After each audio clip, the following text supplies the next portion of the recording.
Hi hello నమస్తే. గత వారం రోజులుగా సినిమాల్ని దగ్గరుండి పరిశీలించేవాళ్ళు, సినిమా రంగాన్ని పరిశీలించే వాళ్ళకి పరిచయమైన సంగతి థియేటర్ల పర్సంటేజు, రెంటల్ సమస్య. యాక్చువల్గా దీని మీద నేను చాలా ఎర్లీగానే కొన్నాళ్ళ క్రితం ఒక వీడియో చేశాను. అది యూట్యూబ్లో ఉంది. సో, దాని మీద కూడా మళ్ళీ మాట్లాడండి అందరూ అంటున్నారు కాబట్టి మళ్ళీ మరోసారి మాట్లాడదలుచుకున్నాను. సో ఇది మాట్లాడే ముందు మీ అందరికీ కూడా నాకు థ్యాంక్స్ చెప్పాలి. ఎందుకంటే దాదాపు ఛానల్ స్టార్ట్ చేసిన చాలా తక్కువ టైంలో 2 నెలల కాలంలో 11,000 మంది సబ్స్క్రైబ్ చేసుకున్నారు. సో రెగ్యులర్గా ఇంకా వీడియోలు చేయండి అంటున్నారు. ఇటీవల సినిమాలు తక్కువ ఉండడం వల్ల, కంటెంట్ తక్కువ ఉండడం వల్ల రెగ్యులర్ వీడియోలు చేయడం అవ్వట్లేదు. సో ఇక్కడ నుంచి వరుసగా రిలీజులు ఉన్నాయి కాబట్టి కొంచెం ఫ్రీక్వెంట్గా కనీసం వారానికి 1-2 వీడియోలు చేయడానికి ఖచ్చితంగా ప్రయత్నిస్తాను. అంటే సరైన కంటెంట్ లేకుండా ఉట్టుకుట్టిన ఏదో ఒకటి మాట్లాడడం నాకు ఇష్టం ఉండదు, అందుకని చేయట్లేదు. ఖచ్చితంగా మిమ్మల్ని రిలీజ్ వీడియోలు ట్రై చేస్తాను. So coming to the point, percentage rental ఇది ఎప్పటి నుంచో నలుగుతోంది. ఓ పెద్ద సినిమా ఉన్నప్పుడే దీన్ని బయట తీస్తారు. పెద్ద సినిమా ఉన్నప్పుడు ఎందుకు బయట తీస్తారంటే చిన్న సినిమాలకి ఎలాగ పర్సంటేజ్ మీద ఆడుతున్నారు థియేటర్లో.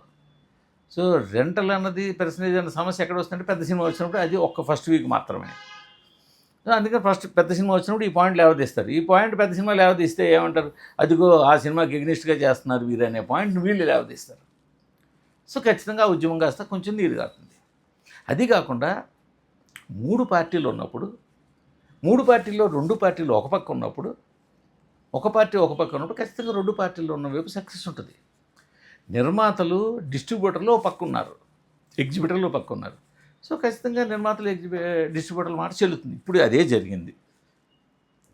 ఈసారి ఖచ్చితంగా ఇంకేమైనా సరే తాడో పేడో తేల్చుకుంటాం అనుకున్నది కాస్త సరే ప్రస్తుతానికి ఆగుదాము, తర్వాత ఒక కమిటీ వేసాము, 2 నెలలు ఏదో తేలుద్దాం అనే దానికి వచ్చింది. సో ఈ విధంగా నిర్మాతలు, డిస్ట్రిబ్యూటర్లు విజయం సాధించారు, ఎగ్జిబిటర్లు తగ్గారు. సరే ఈ ఇష్యూలో టోటల్గా చూస్తే నాకు కొన్ని విషయాలు చెప్పాలి. అసలు ఫస్ట్ ఆఫ్ ఆల్ ఎగ్జిబిటర్లు ఒక తప్పటడుగు వేశారు. ఏంటి ఆ తప్పటడుగు అంటే మీడియా ముందుకు రావడం. మీడియా ముందుకు వచ్చి మా సమస్యలన్నీ అడిగిపెట్టారు. మిమ్మల్ని ఎవరు అడిగారు మీ సమస్యలు చెప్పమని? హోటల్ నడిపేవాడు, రెస్టారెంట్ నడిపేవాడు, నర్సింగ్ హోమ్ నడిపేవారు మా సమస్యలు ఇవన్నీ మీడియా ముందుకు వచ్చి చెప్పట్లేదు కదా. వాళ్ళ సమస్యలు అనుగుణంగా, వాళ్ళ వ్యాపారాలకు అనుగుణంగా వాళ్ళ నిర్ణయాలు తీసుకుని వాళ్ళు ఇంప్లిమెంట్ చేసుకుంటున్నారు. ఎవరికీ తెలియదు. ఒకప్పుడు హోటల్ 24 hours ఉండేవి. 2 గంటలకు రూమ్ తీసుకుంటే మొన్నడు 2, 12 రూమ్ తీసుకుంటే మొన్నడు 12, సాయంత్రం 6 తీసుకుంటే మొన్నడు సాయంత్రం 6కి. ఎప్పుడు మారింది ఎవరికైనా తెలుసా?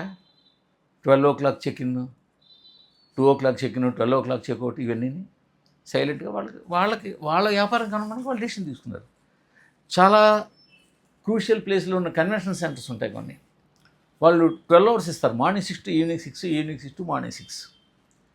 సో సపోజ్ ఒక ఫంక్షన్ ఏదైనా, ఒక పెళ్ళిళ్ళాడి కార్యక్రమం రాత్రి 8 తలపెట్టుకుంటే మీరు 2 సెషన్లకి డబ్బులు కట్టుకోవాల్సి వస్తుంది. ఎందుకంటే ఏర్పాట్ల కోసం. అది వాళ్ళ రూల్, వాడి కన్వెన్షన్ సెంటర్ వాడు రూల్ పెట్టుకున్నాడు. కానీ ఏ రోజు ప్రెస్ మీటింగ్కి వచ్చి మాకు ఇలా బాధలు ఉన్నాయి, అందుకని ఇలా డిసిషన్ తీసుకుని దీన్ని ఫలానా రోజున ఇంప్లిమెంట్ చేస్తానని చెప్పారా? లేదుగా. ఇప్పుడు మీకు థియేటర్ ఉంది, ఆ థియేటర్కి ఓ పెద్ద సినిమా వచ్చే ముందు 10 రోజుల ముందు డిస్ట్రిబ్యూటర్ మీద ఎరుగు వచ్చి నీ థియేటర్ ఇయ్యా బాబు, నాకు నా సినిమా వేసుకుంటాను అంటాడు. నీకు ఇష్టం లేదు, ఇవ్వనని చెప్పు, అయిపోయింది కదా. దాన్ని ప్రెస్ మీట్ ఇచ్చి చావటాల్సిన పనే ఉంది. నాకు ఈ సిస్టమ్ అయితే నా థియేటర్ ఇస్తాను, లేకపోతే ఇవ్వనని చెప్పు. అయితే ఇవ్వకపోతే మానే అని చెప్పి ఆయన వెళ్ళిపోవచ్చు, లేదా నీ మాటకి అంగీకరించని అనొచ్చు. ఈ రెండిట్లో ఏదో జరగచ్చు. కానీ మీరు ఎందుకు మీడియా ముందుకు వచ్చారు అంటే, మీ అందరికీ పెద్ద సినిమా థియేటర్లో ప్రదర్శించాలి, పెద్ద సినిమా ఆడాలి, దానివల్ల క్యాంటీన్ అమ్మకాలు జరగాలి, పార్కింగులు జరగాలి, ఇవన్నీ జరగాలి.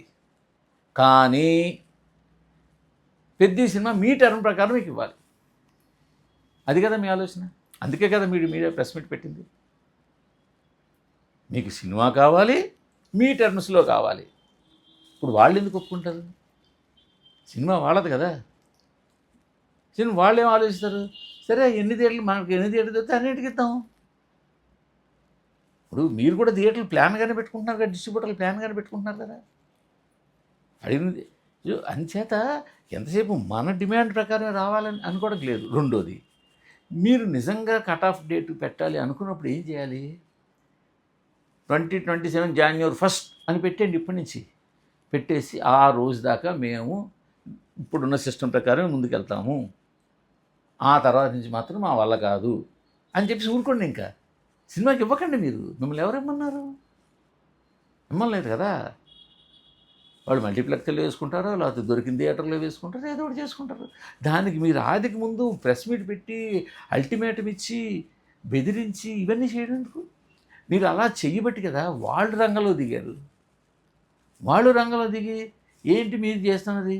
మీకు బుక్ మై షో కమిషన్లు వస్తున్నాయి కదా, మీ క్యాంటీన్ ఇన్కమ్ వస్తుంది కదా, మీకు సైకిల్ స్టాండ్ ఇన్కమ్ వస్తుంది కదా,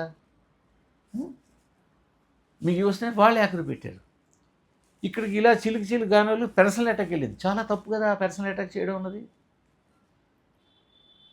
అందులో యాక్షన్ సునీల్ అంటే ఎవరు?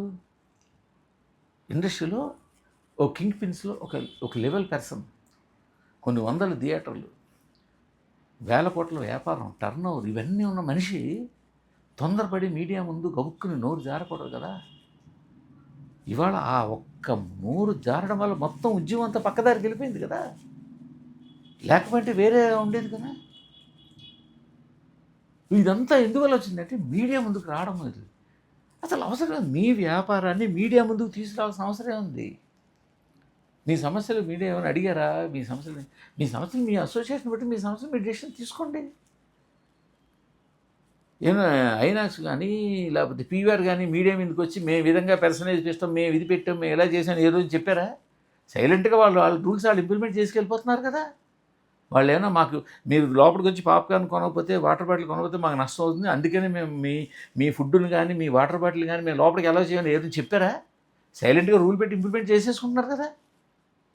మిమ్మల్ని వాటర్ బాటిల్ కానీ ఒక చాక్లెట్ కానీ లోపలికి తీసుకెళ్ళనివ్వట్లేదు కదా. అది ఏమైనా వీడియో ముందు చెప్పి అనౌన్స్ చేసి చేస్తున్నారా? లేదు కదా.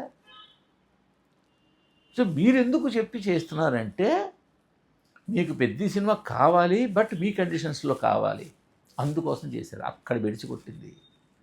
మీరు ఒక సింపుల్గా ఒక తీర్మానం చేసి మీ ఎగ్జిబిటర్ల అసోసియేషన్లోనో లేకపోతే ఎగ్జిబిటర్లో తీర్మానం చేసి మీకు నిజంగా మీలో అంత యూనిటీ ఉండి మీ అందరూ ఒక మాట మీద ఉండగలిగినప్పుడు మీరు January 1 నుంచి 2027 నుంచి ఇక మేము పర్సనల్ తప్ప మరొకటి ఆడము అని చెప్పేసి అందరూ అదే మాట ఉండండి. థియేటర్ సినిమా రిలీజ్ అప్పుడు చార్ట్ కోసం మీ దగ్గరికి వస్తే పర్సంటేజ్ ఏది ఇస్తాం లేదని చెప్పి థియేటర్లు ఇవ్వకండి, తాళం పెట్టుకోండి. కానీ మీరు పెట్టుకోలేరు కదా. సో అందుకని మీడియా ముందుకు వచ్చి ఇలా ఏకరో పెట్టి ఇదంతా ఒక ఉద్యమం కలరింగ్ ఇచ్చి నిర్మాతల్ని బెండ్ చేయాలనుకున్నారు. మీరు అక్కడ దెబ్బతిన్నారు.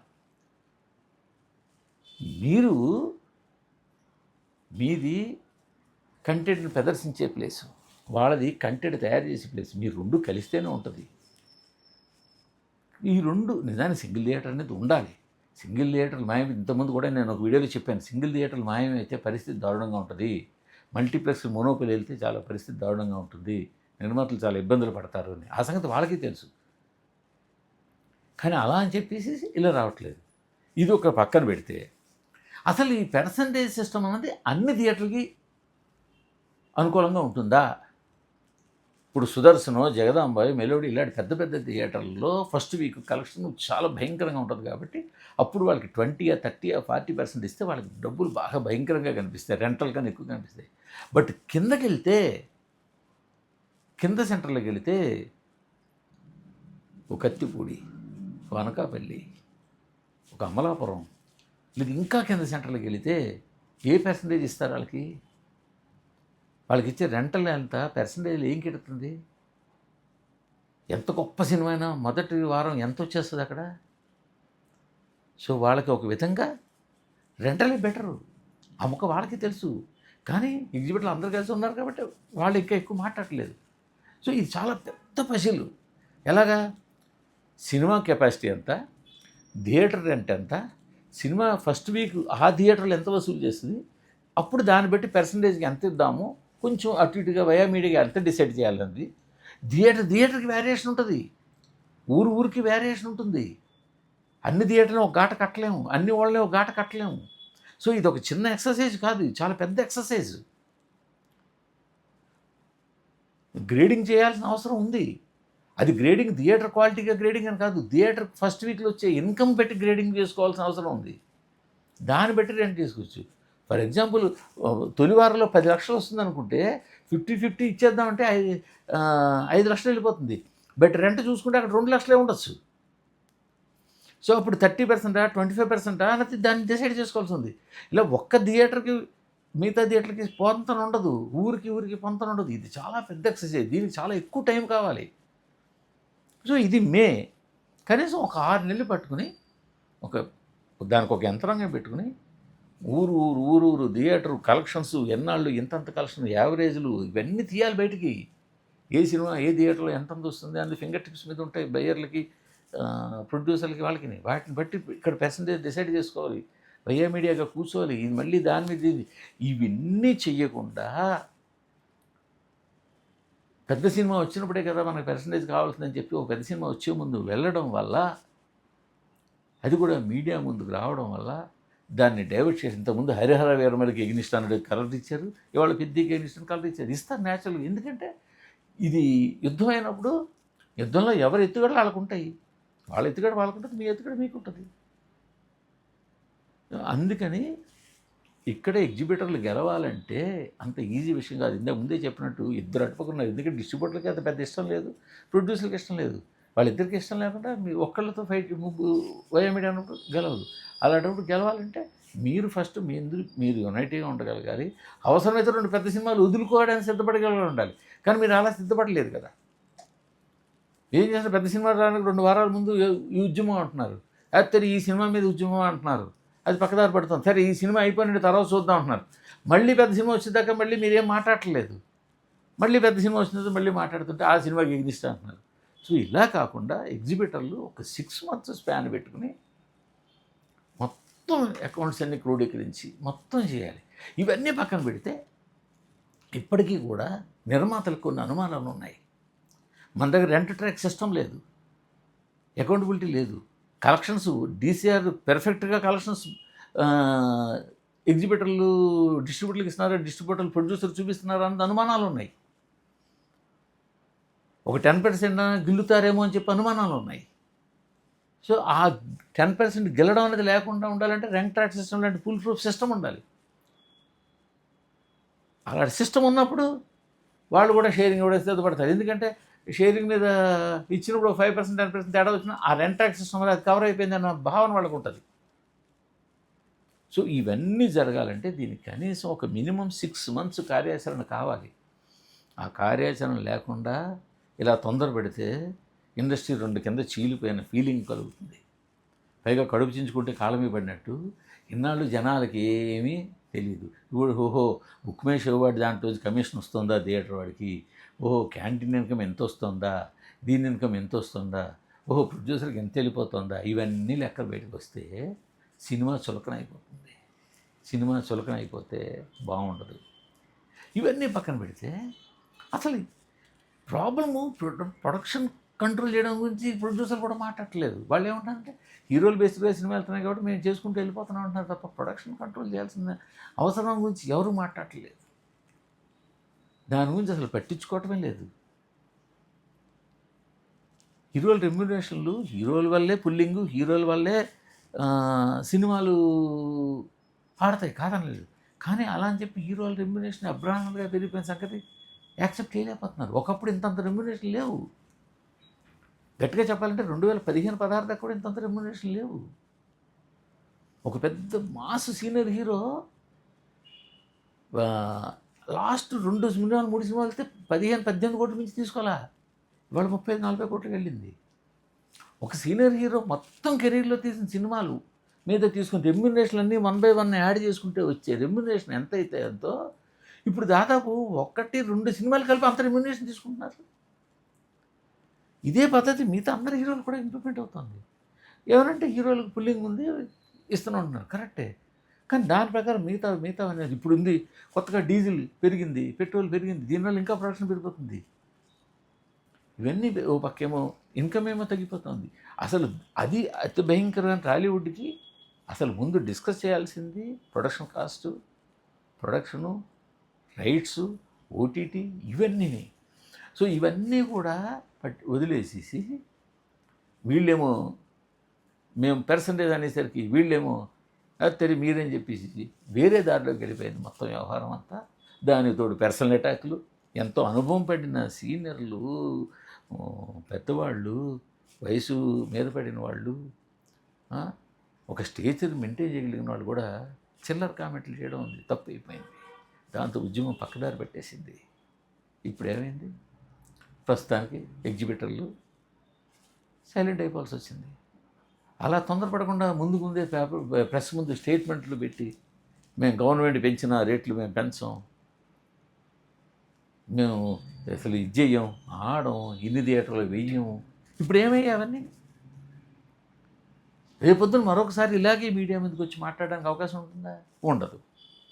ఇవన్నీ మామూలేదా అంట. సో ఇప్పటికైనా చేయాల్సింది ఏంటంటే ఎగ్జిబిటర్లు ఒక 6 months కార్యాచరణ పెట్టుకుని అసలు ఒక తయారు చేయండి. అసలు ఎంత ఉంది, ఎంత ఏమిటి, ఎన్ని తయారు చేయండి. అది ప్రొడ్యూసర్ ముందు పెట్టండి. ప్రొడ్యూసర్ దానికి ఇప్పుడు ఎంత ఇస్తాం, దీనికి ఇలా ఇస్తే ఎంత ఇస్తున్నాం, ఇలా అయితే ఎంత వస్తుంది, దీనికి మీడియాగా ఇంత పర్సెంటేజ్ దగ్గర కట్ చేద్దాం, ఫస్ట్ వీక్ ఇంత, సెకండ్ వీక్ ఇంత, ఈ థియేటర్కి ఇంత, ఆ థియేటర్కి ఇంత, ఈ ఊళ్ళో ఇంత, ఆ ఊరు, ఇవన్నీ చేయాల్సింది. అలా కాకుండా కేవలం మీడియా ముందుకు వచ్చి ఇరు వర్గాలు ఒకళ్ళ మీద ఒకళ్ళు అరుచుకుంటే, ఛాంబర్లో ఒకళ్ళనొకళ్ళు సవాల్ చేసుకుంటే పోయేది టాలీవుడ్ పరువు తప్ప ఒరిగేది ఏమీ ఉండదు. Thank you.